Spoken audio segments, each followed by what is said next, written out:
And I just wanted to say one other thing too, and then we will move on. Robocalls. I know you heard about them today.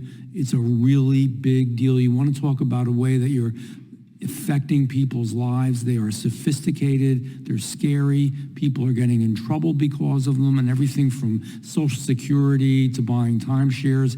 It is a really big problem. I would love to, and I'm going to speak to Mr. Correa, I would love to work with him across the aisle, love to work with whomever to do something about that issue. I have other questions for you later. I just wanted to take up a little bit where Congressman Biggs and Congressman Johnson were speaking, talking about the diversity, equity, inclusion issue that Commissioner Slaughter has evidently championed. Do you believe, and I know it's hard, but if you could just give me a yes or no answer, do you believe that should be a major and significant part of antitrust enforcement? Do you believe that's your job? So our job is to enforce the antitrust laws, which prohibit unfair methods of competition or deals that substantially lessen competition or tend to create a monopoly. We endeavor to do that work to protect everybody. So what does that have to do with diversity, equity, and inclusion? I'm not really sure. I mean, could you share more about what your specific concerns are? Well, Commissioner Slaughter has said, and we have quotes, that this needs to be and have a major role in antitrust enforcement, that's a very major piece of it, that it's part of it. Do you agree with that or not? I didn't think, in all honesty, there are agencies who have that job and that responsibility. I didn't believe that yours did, but I was just, concerned, are we going to, as it is, you're short of resources. We can't do all the things we want to do to protect the consumer.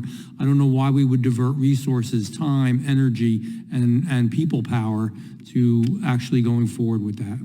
Yeah, look, I won't speak on behalf of my colleague. I mean, again, what I think about is the ways in which concentration of economic power and monopoly power hurts everybody. I understand. And we need to keep that in mind as we're using these tools and making sure we're protecting all parts of the American public from these practices.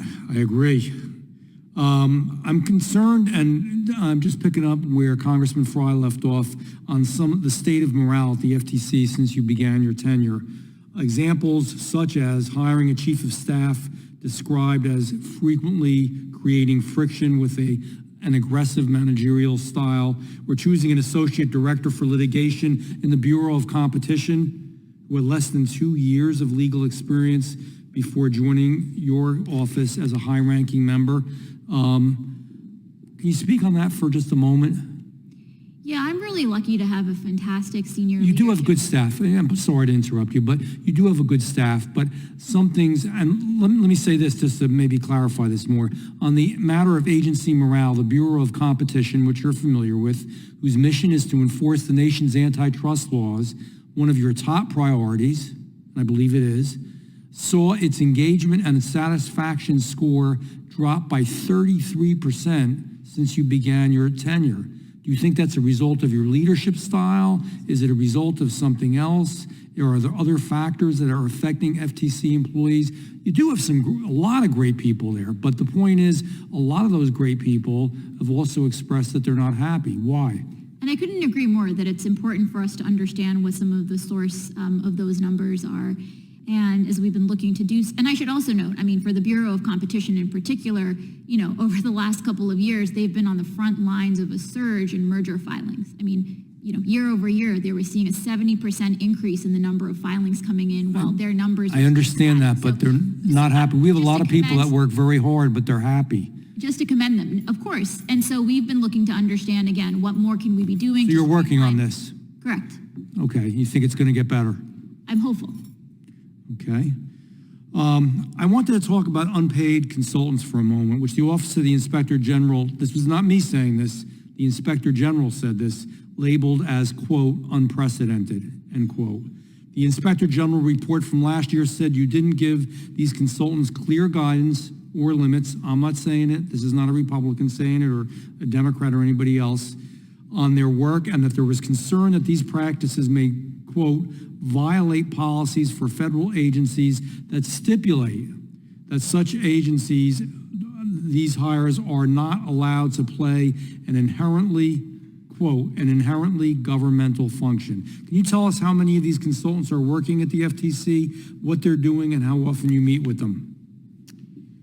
So there is federal authority allowing government agencies to make use of some of these consultants, especially in areas where we don't have existing expertise. Respectfully, I understand that. We're running out of time. Why did the Inspector General sound an alarm, though? The Inspector General's report identified certain areas where we could be tightening up our processes and procedures to make sure we're mitigating against risk. We followed very closely the IG's recommendations and have been moving forward to implement those recommendations. Okay. I have items for the record. I have 2 articles from the Americans for Tax Reform titled, quote, Linda Khan has some explaining to do, end quote, as well as Khan reveals that she, quote, handpicked controversial unpaid consultants.